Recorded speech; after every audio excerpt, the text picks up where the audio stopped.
ओम नमः शिवाय। हर हर महादेव। जय शिव शंभू। दोस्तों 31 अगस्त श्रावण पूर्णिमा। इस दिन चुपचाप गाय माता को खिला दें। ये एक छोटी सी चीज रोडपति भी होंगे करोड़पति। मिलेगी सभी संकटों और कष्टों से मुक्ति। मृत्युदंड पितृ दोष तुरंत होगा खत्म। पूरे साल आपके घर में भरे रहेंगे अन्न धन के भंडार। यूं कहें कि आपकी 7 पुश्तें तक करेंगी आपके रुपयों पैसों पर राज। 7 पीढ़ियों तक बैंक बैलेंस ही चला जाएगा और आपके जीवन के जो भी दुख दर्द संकट कष्ट है वे सब दूर हो जाएंगे और सुख आपके कदमों में आ जाएंगे। सुख आपके पास आ जाएगा यदि आप यह एक खास और महत्वपूर्ण चीज चुपचाप गाय माता को खिला देते हैं 31 अगस्त यानी कि सावन पूर्णिमा के दिन। क्योंकि इस बार सावन पूर्णिमा के दिन पूरे 500 सालों के बाद ऐसा दुर्लभ संयोग बना है जिसमें कि यदि आप गाय माता से जुड़े वो उपाय करते हैं तो 7 पुश्तें तक 7 पीढ़ियों तक बैंक बैलेंस बढ़ता चला जाएगा। कमी नहीं होगी धन दौलत की। अन्न धन के भंडार भरे रहेंगे आपके घर में। ऐसा दुर्लभ संयोग है पूरे 500 वर्षों के बाद इस बार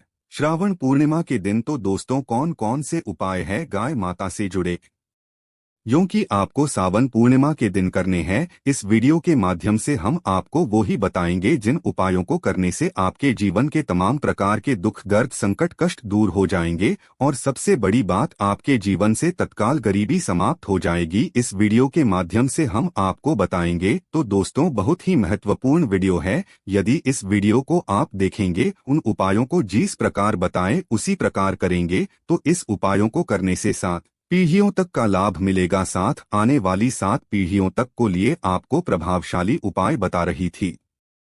7 पीढ़ियों तक फायदा मिलेगा। इस उपाय को करने से बैंक बैलेंस कमी नहीं होगी दुख दूर हो जाएंगे हाथों हाथ सुख आपके कदमों में आ जाएंगे। इतना शुभ संयोग बना है गाय माता से जुड़े उपाय करने का इस बार श्रावण पूर्णिमा के दिन। तो दोस्तों कौन कौन से उपाय है पूरा वीडियो देखना। पूरा वीडियो देखोगे तो ये लाभ मिलेगा। बीच बीच में से वीडियो देखोगे तो कोई लाभ नहीं मिलने वाला है। यदि आप चाहते हैं कि धन से आप मालामाल हो जाए गरीबी समाप्त हो जाए और आपकी अन्न धन के भंडार बने रहे तो पूरा वीडियो देखकर ही जाएं। सबसे पहले तो आपसे रिक्वेस्ट करते हैं वीडियो को लाइक कर दें सबसे पहले और सच्चे दिल से कमेंट्स बॉक्स माता लक्ष्मी जय गौमाता अवश्य लिख देना जिससे समस्त मनोकामनाएं पूर्ण हो जाएं। और साथ ही साथ वीडियो को दोस्तों के पास शेयर जरूर करना ताकि और लोगों का भी भला हो। यदि और लोगों की भला के बारे में आप सोचेंगे भलाई के बारे में सोचेंगे तो आपका भला अपने आप हो जाएगा। ये मान ले शेयर जरूर कर दे ज्यादा से ज्यादा वीडियो को। तो दोस्तों सबसे पहले तो आपको बता दे गाय माता के उपाय बताने से पहले कि हिंदू पंचांग के अनुसार श्रावण मास में आने वाली पूर्णिमा श्रावण या फिर श्रावणी पूर्णिमा कहलाती है। धार्मिक ग्रंथों में इस दिन स्नान तप और दान का विशेष महत्व है। श्रावण पूर्णिमा के दिन ही रक्षाबंधन का त्योहार भी मनाया जाता है। मध्य भारत और उत्तर भारत में गजनी पूर्णिमा का पर्व भी श्रावण पूर्णिमा के दिन ही मनाया जाता है। जहां दोस्तों आपको बता दें इस दिन या पवित्र पूजन और उपनयन संस्कार करने का भी विधान है और साथ साथ चंद्र दोष से मुक्ति पाने के लिए साथ साथ समस्त दोषों से मुक्ति पाने के लिए श्रावण पूर्णिमा श्रेष्ठ मानी गई है। तो आप समझ लेना कितनी महत्वपूर्ण पूर्णिमा है सावन पूर्णिमा। इस दिन जो भी आप उपाय करेंगे किसी भी प्रकार के कोई उपाय करेंगे तो उसका प्रभाव उसका असर आपको 110% को मिलता है। प्रभावशाली उपाय जो भी आप करेंगे उसका प्रभाव आपको अवश्य देखने को मिलेगा। जहां दोस्तों आपको बता दे और श्रावण पूर्णिमा पर ही जैसा कि आप जानते हो रक्षाबंधन मनाने की परंपरा है। आथ इस दिन देवी देवताओं का पूजन कर रक्षा सूत्र बांधें या आप अपने भाई की कलाई पर और साथ ही साथ भाई को अपनी बहन की रक्षा करने का वचन देना चाहिए। बहन की रक्षा करनी चाहिए और इस दिन पितरों के लिए भी तर्पण करना ना भूलें। उनके निमित्त दान धर्म के कार्य अवस्था करें। अन्न धन वस्त्र जो भी आपसे बने जरूर करें। यदि दोस्तों आपके मित्र आपसे प्रसन्न हैं तो समझ लेना फिर आपको कुछ करने की आवश्यकता नहीं है। सबसे पहले तो आपको अपने पितरों को प्रसन्न रखना है। उनके निमित्त तर्पण करें दान धर्म के कर्म करें जैसा आपको धन लाभ अवश्य मिलेगा। और दोस्तों इस दिन आपको क्या करना चाहिए इस दिन चींटियों और मछलियों को आटा व दाना आपको अवश्य खिलाना चाहिए। पक्षियों के लिए पशुओं के लिए आना मन्नत का आपको, अन्न पानी का आपको व्यवस्था करनी चाहिए। और साथ साथ श्रावण पूर्णिमा के दिन चंद्रमा अपनी पूर्ण कलाओं में होता है। आथर इस दिन चंद्र देव की पूजा करने से चंद्र दोष से मुक्ति मिल जाती है। तो दोस्तों, यदि आप चाहते हैं कि आपके जीवन से हर प्रकार के दुख दूर हो जाए, तो दोस्तों आप क्या करेंगे, आप चंद्रमा को एक पात्र में एक तो लोटे में कच्चा दूध अर्पित कर दें जब भी चंद्रोदय हो पूर्णिमा की रात। ऐसा करने से अन्न धन की बरकत होती है, घर में धन प्राप्ति के योग बनते हैं और समस्त दोषों से भी छुटकारा मिल जाता है। और इस दिन भगवान विष्णु और माता लक्ष्मी की पूजा का विधान है। विधि विधान से श्रद्धा भाव से भगवान विष्णु जी माता लक्ष्मी के दर्शन करें, पूजा करें, आरती उतारें। ऐसा करने से सुख, धन और समृद्धि की प्राप्ति होती है। व्यक्ति जो कि सावन मास में भगवान शिव की विशेष पूजा अर्चना की जाती है, तो इसलिए आप श्रावण पूर्णिमा के दिन भगवान भोलेनाथ का भी अभिषेक अवश्य करना चाहिए। कुछ ना बने तो एक लोटा जल अवश्य अर्पित कर दें। ये भी ना बने तो दोस्तों उनके दर्शन जरूर करनी है। भगवान शिव और मां पार्वती के समस्त कार्य आपके पूर्ण न हो जाएंगे। और दोस्तों, बात करें कि गाय माता से जुड़े कौन कौन से उपाय आपको करनी चाहिए सावन पूर्णिमा के दिन, जिससे समस्त मनोकामनाएं पूर्ण हो। 7 पीढ़ियों तक धन दौलत बढ़ती चली जाएगी, आपकी 7 पुश्तें तक करेंगी आपके रुपयों पैसों पर राज। तत्काल गरीबी समाप्त हो जाएगी, सभी दुख होंगे दूर और सुख आपके कदमों में आ जाए। तो दोस्तों शुरू करते हैं, गाय माता से जुड़े कौन कौन से उपाय जो क्या पोषण पूर्णिमा के दिन अवश्य करनी चाहिए। चलिए शुरू कर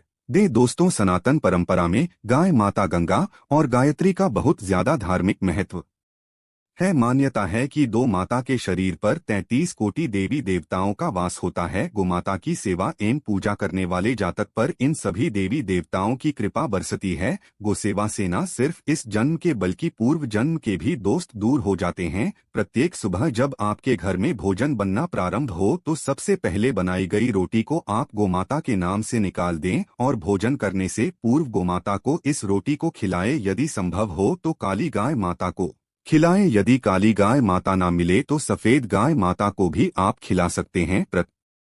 ये पूजा और मांगलिक कार्य में गोमाता या उनसे जुड़ी चीजें जैसे गाय माता का गोबर, गोमूत्र, गाय माता का दूध, दुआ, गाय माता के दूध से बना घी अवश्य शामिल करें। इससे आपको उन्हें प्रभाव की प्राप्ति होगी। सनातन परंपरा के अनुसार जिस घर में गाय माता होती है, उस घर से जुड़े सभी वास्तु दोष स्वतः ही समाप्त हो जाते हैं। किसी भी पूजा में गाय से प्राप्त पंचगव्य युद्ध पदार्थ का उपयोग अवश्य शामिल करें, क्योंकि 95 के बिना कोई भी पूजा पाठ और हवन सफल नहीं होता। जादू तो वो कृपा पाने के लिए प्रतिदिन, हफ्ता अथवा महीने में परिवार समेत एक बार गौशाला जाने का नियम जरूर बनाएं और वहां गायों को हरा चारा जरूर खिलाएं। इससे आपको शुभ फलों की प्राप्ति होगी। और साथ ही साथ गौ सेवा और गोपूजा से 9 ग्रह शांत हो जाते हैं और इनसे जुड़े 200 का निदान हो जाता है। गर्मियों में गोमाता को पानी पिलाएं और सर्दी में गोमाता को गुड़ अवश्य खिलाएं। ध्यान रखें कि गर्मियों में गाय माता को गुड़ न खिलाएं। अनेक देवी देवताओं को अपने शरीर पर धारण करने वाली गोमाता से जुड़े कई शुभ और अशुभ संकेत भी होते हैं। मसलन गाय माता का दूध दुहते समय यदि गाय माता ठोकर मार दे और सारा दूध बिखर जाए तो अपशगुन होता है। यदि कोई यात्रा पर निकल रहा हो और गाय माता अपने बछड़े को दूध पिलाती सामने आ जाए, तो निश्चित रूप से जिस यात्रा के लिए आप निकले हैं वे यात्रा आपके लिए अवश्य सफल होगी और वह काम जिसके लिए आप निकले हैं मैं अवश्य ही पूर्ण होगा। यात्रा पर जाते समय बाईं ओर गाय माता की आवाज आना और रात्रि में गाय माता की होमकार करना भी शुभ होता है। दोस्तों, साथ ही साथ गाय माता के साथ आप भूलकर भी ये काम ना करें, अन्यथा मिलता है घोर नरक और जीवन भर की परेशानियां। दोस्तों, गाय माता को राष्ट्रीय पशु बनाए जाने और इन्हें मौलिक अधिकार दिए जाने की बात हो रही है, तो सवाल उठता है कि गाय माता जब भारतीय संस्कृति का अहम हिस्सा है, तब भी गाय माता के साथ लोग खराब व्यवहार कैसे कर लेते हैं। गाय माता दर दर भटकती रहती है, भरपेट इन्हें चारों तक लोग नहीं देते। गाय माता जब तक दूध देती रहती है तो उनकी सेवा होती है, और जैसे ही दूध देना बंद कर देती है तो लोग इन्हें उनकी किस्मत पर छोड़ देते हैं, सड़कों पर और गलियों में भटकने के लिए। ऐसे में गोवंशी जीवों को कोई डंडे से मारता है तो कोई उन पर पानी डाल देता है, कभी वाहनों से इन्हें ठोकर लग जाती है तो कभी बीमार होकर बेचारी एक गाय माता दम तोड़ देती है। ऐसे में जरूरत है इन बातों को जानने की कि गाय माता को लेकर शास्त्रों में क्या कहा गया है गाय माता के साथ आपको कैसा व्यवहार करना चाहिए। या दोस्तों, गाय माता को कभी भी मारना पीटना नहीं चाहिए। शास्त्रों में गाय माता को माता का दर्जा दिया गया है। गाय माता को मारने पीटने वाला माता को मारने पीटने वाले के समान पाप का भागी माना जाता है। ऐसे घरों को नरक लोक में वर्षों तक कष्ट भोगना पड़ता है। अगले जन्म पशु योनि में मिलता है। कथा है कि गौतम मुनि ने गलती से गाय माता को डंडा मार दिया था, जिससे गाय माता की मृत्यु हो गई थी और इस पाप से मुक्ति के लिए इन्हें वर्षों तक तपस्या करनी पड़ी। भगवान श्री कृष्ण जी ने बेल स्वरूप में आए व्रत असुर का वध कर दिया था, जिससे मुक्ति के लिए भगवान श्री कृष्ण को संपूर्ण तीर्थों को एक कुंड में बुलाना पड़ा और इस कुंड में स्नान से वह पाप मुक्त हो गई थी। या दोस्तों, साथ ही साथ जो लोग पानी पी रही गाय माता को भगाते हैं वे घोर पापी के भागी बनकर नरक भोगते हैं, ऐसा पुराण में बताया गया है। जबकि दो लोग गाय माता के लिए प्याऊ और चारा बनवाते हैं वह महाभाग्यवान होते हैं। ऐसे लोग घोर पाप से मुक्त होकर स्वर्ग पा जाते हैं और बड़े ही धनवान कुल में जन्म लेकर सुख भोगते हैं। और साथ ही साथ आराम कर रही गाय माता को कष्ट देकर कभी भी उठाना नहीं चाहिए। कहते हैं कि जिस स्थान पर गाय माता बैठी है वहां से नकारात्मक ऊर्जा समाप्त हो जाती है। गाय माता के बैठने की जगह को जो लोग नियमित साफ रखते हैं वे पूर्व जन्म में किए गए जाने अनजाने में बापू से मुक्ति हो जाते हैं और गोलोक में स्थान पाते हैं। गाय माता को डंडा मारकर उठाना, पानी डालकर उठाने से मनुष्य पाप का भागी बनता है और अगले जन्म में उसे दर दर भटकना पड़ता है। और साथ ही साथ शास्त्रों में बताया गया है कि गाय माता का दूध उसके बछड़े के लिए होता है। गाय माता के बछड़े से बचा हुआ दूध ही मनुष्य को लेना चाहिए, लेकिन कुछ लोग एक बार गाय माता को तुहु लेने के बाद फिर से बछड़े के लिए बचा हुआ दूध भी दूर लेते हैं। ऐसा करना घोर पाप कहा जाता है। ऐसे दूध को दुखाने वाला और ग्रहण करने वाला दोनों ही पाप की भागी बन जाते हैं। दोस्तों, साथ ही साथ शास्त्रों में कहा गया है कि गोवंश यानी गाय माता और बैल के पीठ पर नहीं बैठना चाहिए। इनके पीठ पर बैठने से महापाप लगता है। ऐसे लोगों को नरक की यातना भुगतनी पड़ती है। एकमात्र महादेव के अंश के उत्पन्न नंदी ही गोवंशी है, जिस पर स्वयं महादेव और महादेवी सवारी करती है, क्योंकि नंदी ने स्वयं अपनी इच्छा से महादेव की सवारी बनना स्वीकार किया था। और सत्य साथ शास्त्रों में गाय माता के दान को बहुत ही महत्व दिया गया है। लेकिन ऐसी गाय माता का दान कभी नहीं करना चाहिए जो बूढ़ी और बीमार हो। कठोपनिषद में नचिकेता की कथा भी इस संदर्भ में है कि जिस नचिकेता ने पिता द्वारा बूढ़ी गाय माता को दान करने पर आपत्ति जताई थी, दूध देने वाली और बछड़े सहित जो लोग गाय माता का दान करते हैं वह महान पुण्य को प्राप्त करके स्वर्ग में इस स्थान पाते हैं। दोस्तों, साथ ही साथ सूर्य, चंद्र, मंगल या शुक्र की युति राहु से हो तो पितृदोष होता है। यह भी मान्यता है कि सूर्य का संबंध पिता से, मंगल का संबंध रक्त से होने के कारण सूर्य यदि शनि, राहु या केतु के साथ स्थित हो या दृष्टि संबंधी हो तथा मंगल की युति राहु या केतु से हो तो तेरा दोस्त होता है। इस दोस्त से जीवन संघर्ष में बन जाता है। यदि पितृदोष हो तो गाय माता को प्रतिदिन या किसी भी एकादशी को या किसी पूर्णिमा के दिन या अमावस्या को रोटी, गुड़, चारा आदि खिलाने से पितृदोष से समाप्त हो जाता है। साथ ही साथ देसी गाय माता की पीठ पर जो खुद होता है वह बृहस्पति गुरु हैं। आठ जन्मपत्री में यदि बृहस्पति अपनी नीच राशि मकर में हो या अशुभ स्थिति में हो तो देसी गाय माता के इस बृहस्पति भाग शिवलिंग रूपी कुबेर के दर्शन करने चाहिए। गुड़ तथा चने की दाल रखकर गाय माता को रोटी भी दें, इससे आपको शुभ फलों की प्राप्ति होगी। और साथ ही साथ यदि आप रास्ते में जा रहे हो और सामने से गौ माता आती हुई दिखाई दे तो गौ माता को आप अपनी दाहिनी ओर से जाने देना चाहिए। आपकी यात्रा बस से ही सफल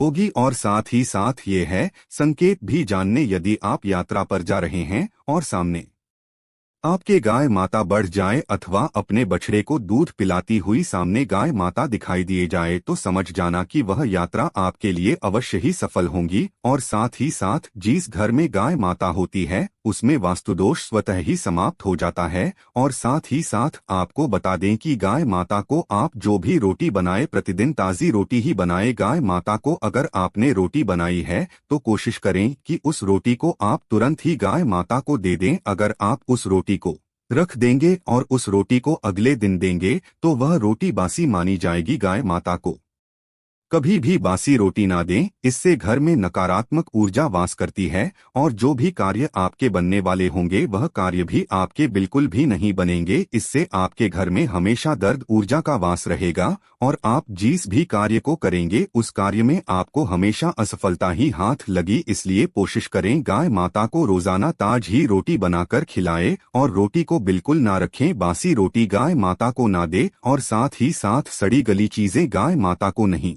खिलानी चाहिए। कि घर में कोई फल है, कोई सब्जी है, सो जाए तो लोग क्या करते हैं, गाय माता को खिला देते हैं। नहीं, ऐसा नहीं करना चाहिए। ऐसा करने से यदि आप गाय माता को खिलाते हैं तो और आप पाप के भागी बन जाते हैं। आप बिल्कुल भी सड़ी गली चीजें गाय माता को ना खिलाएं और साथ ही साथ आप आटे की गई लोहिया बनाकर उनके ऊपर हल्दी लगाएं। इसके बाद आप उन 11 लोइयों को एक एक करके गाय माता को खिलाएं। प्रत्येक लोई को खिलाते समय गाय माता के सींगों पर आप हाथ फेरें, पीठ पर हाथ फेरने, मस्तक पर हाथ फेरें। माता गाय माता की आप चरणों के स्पर्श करें। या दोस्तों, ऐसा करने से आपके समस्त कार्य बनने लगेंगे। जो दुख का समय चल रहा है वे भी समाप्त होगा। आपके जीवन में खुशी है, खुशी आऊंगी। और एक बार आप 7 बार गाय माता की परिक्रमा कर ले तो आपके समस्त कार्य पूर्ण होंगे। और साथ ही साथ आप गाय माता को जब भी रोटी दें, रोटी पर या तो आप थोड़ी हल्दी लगा लें या थोड़ा गुड़ रख लें। अगर गुड़ ना हो तो आप थोड़ा मिश्री रख सकते हैं,